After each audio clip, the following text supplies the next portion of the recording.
के 11 बजे का टाइम था। एक बहुत बड़े बैंक में एक बुजुर्ग व्यक्ति, जिन्होंने साधारण से कपड़े पहन रखे हैं, और धीरे धीरे काउंटर की तरफ बढ़ने लगते हैं, जो काउंटर ग्राहकों के लिए था। और ग्राहकों की मदद करने के लिए एक महिला वहां पर बैठी हुई थी, जिस महिला का नाम था संगीता। अब वह धीरे धीरे संगीता की तरफ पहुंच गए थे।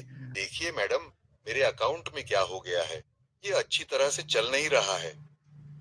ऐसा कहकर हरपाल सिंह जी उस लिफाफे को संगीता की तरफ बढ़ाते हैं। लेकिन तभी जो हरपाल सिंह जी होते हैं, बड़े ही सहजता से कह देते हैं कि बेटी, एक बार तुम देख तो लो, शायद हो सकता है मेरा खाता इसी बैंक में हो। उसके बाद संगीता लिफाफा रखते हुए उनसे कह देती है कि बाबा, इसमें थोड़ा सा टाइम लगेगा और आपको थोड़ी देर तक वेट करना होगा।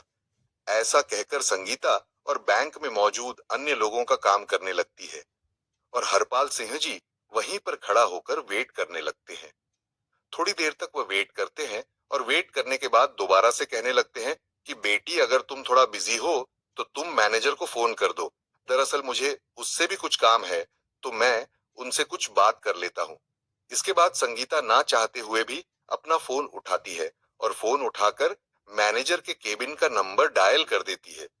उसने फोन किया था। फोन करने के बाद मैनेजर को बता दिया था कि एक बुजुर्ग व्यक्ति आपसे मिलना चाहते हैं, आप कहो तो मैं उनको वहां पर भेज देती हूँ। इसके बाद जो मैनेजर होता है, वहीं से हरपाल सिंह जी को देखने लगता है। हरपाल सिंह जी बड़े ही साधारण दिखाई दे रहे थे। तो तभी मैनेजर फोन पर संगीता से पूछने लगता है कि क्या यह हमारे बैंक का कस्टमर है, या फिर ऐसे ही कुछ मुंह उठाकर चला आया है। तो वह कहती है कि सर, यह बात तो मुझे नहीं पता है, लेकिन ये आपसे मिलने की बात कर रहे हैं। तो उसके बाद मैनेजर कह देता है कि ऐसे लोगों के लिए मेरे पास टाइम नहीं है। तुम ऐसा करो, इन्हें बिठा दो और थोड़ी देर बैठकर यहां से चले जाएंगे।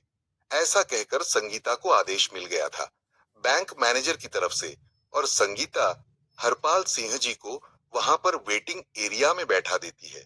कहती है कि बाबा, आप वहां पर बैठ जाओ, थोड़ी देर में मैनेजर साहब फ्री हो जाएंगे और उसके बाद आपसे मिल लेंगे। इसके बाद हरपाल सिंह जी वहां से टहलते हुए वेटिंग एरिया की तरफ चले जाते हैं, और वहां पर कोने में रखी हुई एक चेयर पर जाकर बैठ जाते हैं। सभी लोग अभी तक भी हरपाल सिंह जी की तरफ देख रहे थे, क्योंकि वहां पर जितने भी कस्टमर आया करते, वह अच्छे खासे सूट बूट में आया करते।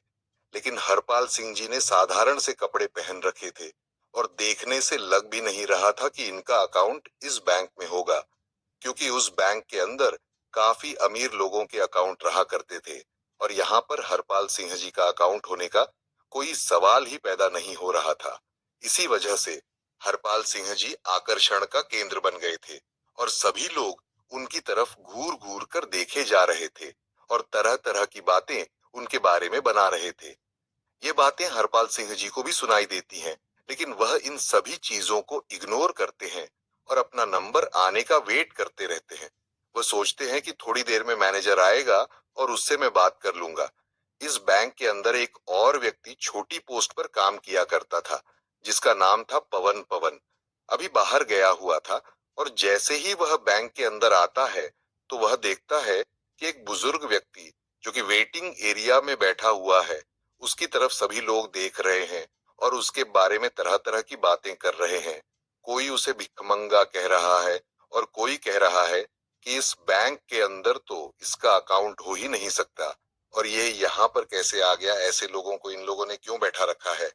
इस तरह की बातें उसके बारे में चल रही थी, और ये सभी बातें पवन भी सुन लेता है। तो उसके बाद पवन सीधा हरपाल सिंह जी के पास जाता है, और वहां पर जाकर बड़े आदर भाव से उनसे पूछने लगता है कि बाबा, आप यहाँ पर क्यों आए हो और क्या काम है आपको। क्योंकि पवन को यह सब कुछ बड़ा ही बुरा लगता है। वह बुजुर्ग व्यक्ति की हालत को देखकर थोड़ा सा परेशान हो जाता है, और इसी वजह से वह उससे पूछने के लिए गया था। वहां पर जाने के बाद वह बुजुर्ग व्यक्ति पवन को बता देता है कि मुझे मैनेजर से मिलना है और उससे मुझे कुछ काम है। इस बात को सुनकर पवन उनसे कहता है कि ठीक है बाबा, आप थोड़ी देर यहाँ पर वेट करो और मैं अभी मैनेजर से बात करके आता हूँ। इसके बाद पवन मैनेजर के केबिन में जाता है और उन्हें उस बुजुर्ग व्यक्ति के बारे में बता देता है, लेकिन मैनेजर पहले से ही उस बुजुर्ग व्यक्ति के बारे में जानता था और कहने लगता है कि पता है, मुझे मैंने ही उसे वहां पर बिठा रखा है। थोड़ी देर वहां पर बैठेगा और बैठने के बाद वहां से चला जाएगा। इसके बाद मैनेजर पवन को और कोई काम बता देता है और कहता है कि तुम ना काम कर लो और तुम्हें इस चीज से कोई भी मतलब नहीं है। अब पवन दूसरे काम में लग जाता है और धीरे धीरे उस बुजुर्ग व्यक्ति को वहां पर बैठे हुए लगभग 1 घंटा हो गया था। 1 घंटे तक बुजुर्ग व्यक्ति अपना धैर्य रखता है, लेकिन उसके बाद उसे यह बात सहन नहीं होती। वह खड़ा होता है और खड़ा होने के बाद मैनेजर के केबिन की तरफ बढ़ने लगता है। अब जैसे ही वह मैनेजर के केबिन की तरफ बढ़ता है, तो मैनेजर देखता है कि वह बुजुर्ग व्यक्ति उसके पास ही आ रहा है। तो वह फौरन से अपने केबिन से बाहर निकलता है और निकलने के बाद उस बुजुर्ग व्यक्ति के सामने खड़ा हो जाता है और थिरकते हुए पूछने लगता है कि हाँ बाबा, बताइए, आपको क्या काम है। तो हरपाल सिंह जी अपना लिफाफा आगे की तरफ बढ़ाते हुए कहने लगते हैं कि बेटा, यह देखो, मेरा बैंक अकाउंट की डिटेल इसके अंदर है और मेरे बैंक अकाउंट से कोई भी लेन देन नहीं हो पा रही है।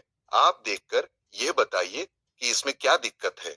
अब इस बात को सुनकर मैनेजर थोड़ी देर तक सोच विचार करता है और सोच विचार करने के बाद कह देता है कि बाबा, जब किसी बैंक अकाउंट में पैसे नहीं रहा करते तो ऐसा ही हो जाता है। मेरे ख्याल से आपने भी अपने अकाउंट में पैसे जमा नहीं करवाए होंगे और इसी वजह से आपके अकाउंट की लेन देन रोक दी गई है।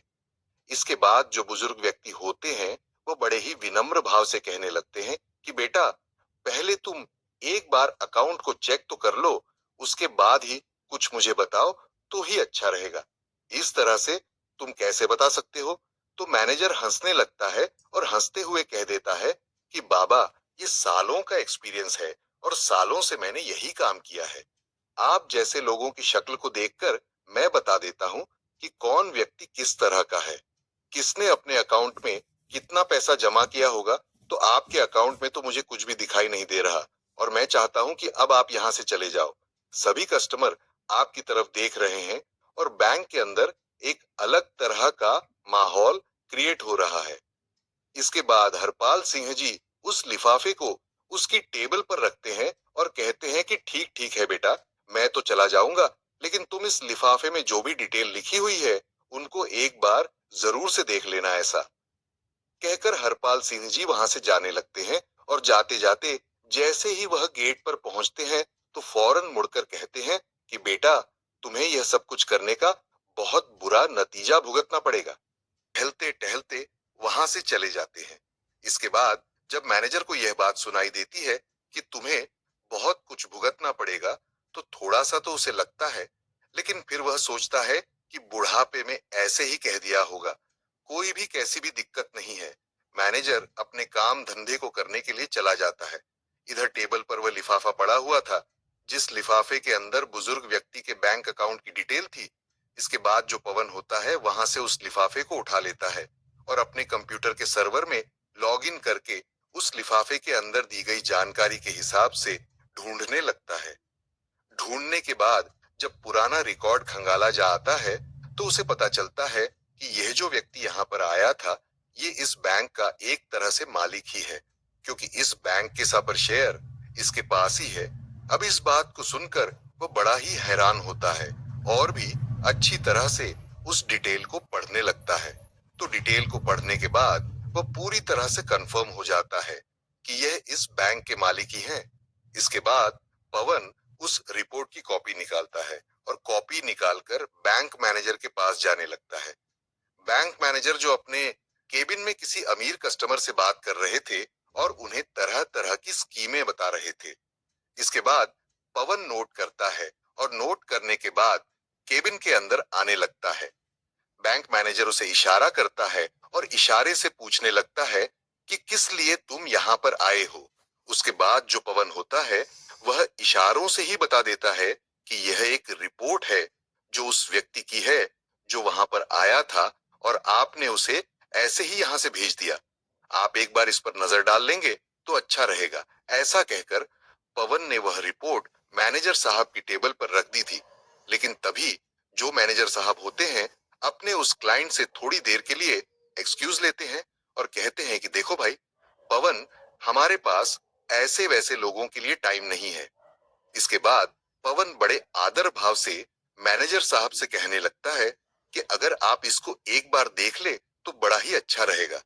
लेकिन जो मैनेजर है वह उस रिपोर्ट को आगे की तरफ सरका हुए कहता है कि मुझे इसको नहीं देखना और मुझे ऐसे कस्टमर में कोई भी दिलचस्पी नहीं है।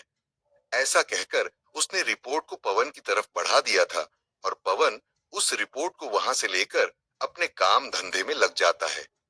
बैंक के अंदर का माहौल अब शांत हो गया था। सभी लोग अपने काम धंधे में लग गए थे और धीरे धीरे शाम हो जाती है। उसके बाद दूसरे दिन उसी टाइम पर, जिस टाइम पर हरपाल सिंह जी आए थे उसी टाइम पर फिर से आते हैं। लेकिन आज उनके साथ एक सूट बूट वाला व्यक्ति था जिसके हाथ में एक ब्रीफ केस भी था और अंदर आने के बाद वहां पर सभी लोगों का अटेंशन अपनी तरफ खींचते हैं। इसके के बाद में मैनेजर को अपनी तरफ आने का इशारा करते हैं तो मैनेजर भी डरते हुए अपने केबिन से निकलकर हरपाल सिंह जी के सामने आकर खड़ा हो गया था। तभी हरपाल सिंह जी मैनेजर से कहते हैं कि मैनेजर साहब, मैंने आपसे कहा था ना कि यह बात आपको बहुत भारी पड़ेगी। आपने जो कुछ भी कल मेरे साथ किया था वह बिल्कुल भी बर्दाश्त के लायक नहीं है। तो अब आप अपनी सजा भुगतने के लिए तैयार हो जाइए। इस बात को सुनकर मैनेजर थोड़ा सा बौखला जाता है, लेकिन फिर वह सोचता है कि क्या सजा मुझे दे सकते हैं, भला में साथ क्या कर सकते हैं। उसके बाद हरपाल सिंह जी कहते हैं कि तुम्हें मैनेजर के पद से हटाया जा रहा है और तुम्हारी जगह इस बैंक में काम करने वाले पवन को मैनेजर बनाया जा रहा है और तुम्हें फील्ड का काम देखना होगा। इस बात को सुनकर मैनेजर थोड़ा सा बौखला जाता है और वह कहने लगता है कि आप होते कौन हो मुझे इस तरह से हटाने वाले। तो हरपाल सिंह जी कह देते हैं कि मैं इस बैंक का एक तरह से मालिक ही समझ लो, क्योंकि 60 पर शेयर वैल्यू मेरे पास है और मैं चाहूं तो तुम्हें हटा भी सकता हूं और किसी और को तुम्हारी जगह लगा भी सकता हूं। ये बात सुनकर बैंक के अंदर जितने भी कर्मचारी थे और जो कुछ कस्टमर कल भी इस बैंक के अंदर आए थे और आज भी आए थे, वह सभी लोग एकदम से हैरान हो जाते हैं और हरपाल सिंह जी की तरफ फटी की फटी रह गई निगाहों से देखने लगते हैं। इसके बाद वह व्यक्ति जो हरपाल सिंह जी के साथ आया था वह अपने उस सूटकेस को खोलता है और खोलने के बाद उसमें से एक डॉक्यूमेंट निकालता है जो कि पवन की प्रमोशन का था। उसे एक बैंक मैनेजर बना दिया गया था। इसके बाद में दूसरा लेटर निकलता है जिसको बैंक मैनेजर को दे देता है और कहता है कि अगर तुम्हें फील्ड में ड्यूटी करनी है तो तुम बेशक से कर लो, लेकिन मैनेजर बनकर तुम इस बैंक में नहीं रह सकते। यह बात सुनकर मैनेजर के पसीने छूटने लगते हैं और वह अपनी कल की गलती के लिए बुजुर्ग व्यक्ति से माफी मांगने लगता है। लेकिन तभी जो हरपाल सिंह जी होते हैं वह उसे उठाते हैं और कहते हैं कि माफी किस बात की मांग रहे हो और मैं किस वजह से तुम्हें माफ कर दूं। तुमने मेरे साथ जो व्यवहार किया था वह हमारे इस बैंक की पॉलिसी के खिलाफ है। क्या तुमने कभी भी इस बैंक की पॉलिसी नहीं पढ़ी? यहाँ पर गरीब और अमीर में कोई भी फर्क नहीं किया जाएगा और सभी को एक ही पलड़े में तोला जाएगा। दरअसल इस बैंक की स्थापना हरपाल सिंह जी ने की थी और उन्होंने यह बात पहले ही घोषित कर दी थी कि इस बैंक के अंदर किसी को भी गरीब नहीं समझा जाएगा और ना ही किसी को ज्यादा अमीर समझा जाएगा। सभी के साथ सामान्य व्यवहार किया जाएगा और कोई भी बैंक का स्टाफ ऐसा करता है तो उसके खिलाफ कड़ी से कड़ी कार्रवाई की जाएगी। तो हरपाल सिंह जी कहते हैं कि वह तो मैं तुम पर रहम कर रहा हूं कि तुम्हें काम करने योग्य छोड़ रहा हूं, वरना मैं चाहूं तो तुझे यहां से हटा भी सकता हूं। जो तुमने मेरे साथ किया है वह बिल्कुल भी किसी के साथ नहीं होना चाहिए।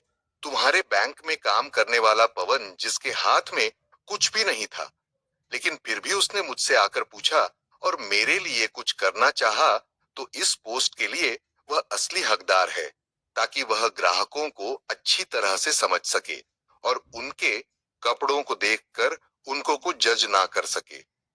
ऐसा कहकर हरपाल सिंह जी संगीता को बुलाते हैं और संगीता को भी इस बात के बारे में फटकार लगाते हैं। कहते हैं कि मैं पहली गलती समझकर तुम्हारी इसे माफ कर रहा हूं, लेकिन बैंक के अंदर कोई भी व्यक्ति अगर आए तो उसको उसके कपड़ों से जज नहीं करना है, उसके बारे में तसल्ली से देखना चाहिए। अगर तुम मुझे पहले ही हैंडल कर लेती तो इस मैनेजर के पास मुझे नहीं जाना पड़ता और मुझे और ज्यादा अपमान का सामना नहीं करना पड़ता।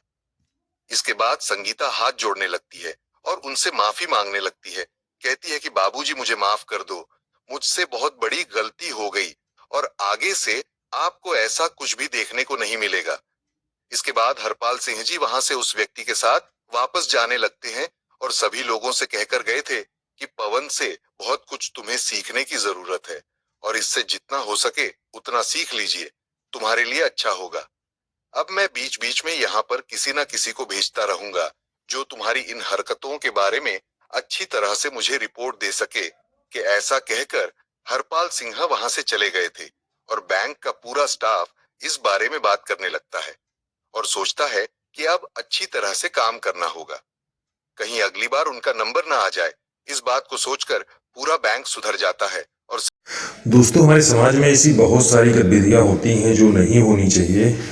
हम उसे देख के भी अनदेखा कर देते हैं, लेकिन दोस्तों उसे देखने के बाद हमें उसके खिलाफ आवाज़ उठानी चाहिए। हमारे समाज में ऐसे बहुत लोग होते हैं जो गलत काम करते रहते हैं, एक के चक्कर में पूरा समाज बदनाम होता है, तो हमें उसके खिलाफ आवाज़ ज़रूर उठानी चाहिए। बाकी दोस्तों, ये सच्ची घटना आपको कैसी लगी? अगर अच्छी लगी हो तो आप चैनल को सब्सक्राइब, वीडियो को लाइक और एक प्यारा सा कमेंट ज़रूर कीजिए।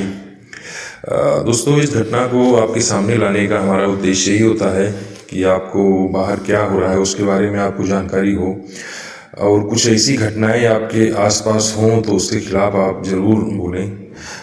बाकी दोस्तों, आप सतर्क रहिए, सावधान रहिए। इसी के साथ जय हिंद, जय भारत।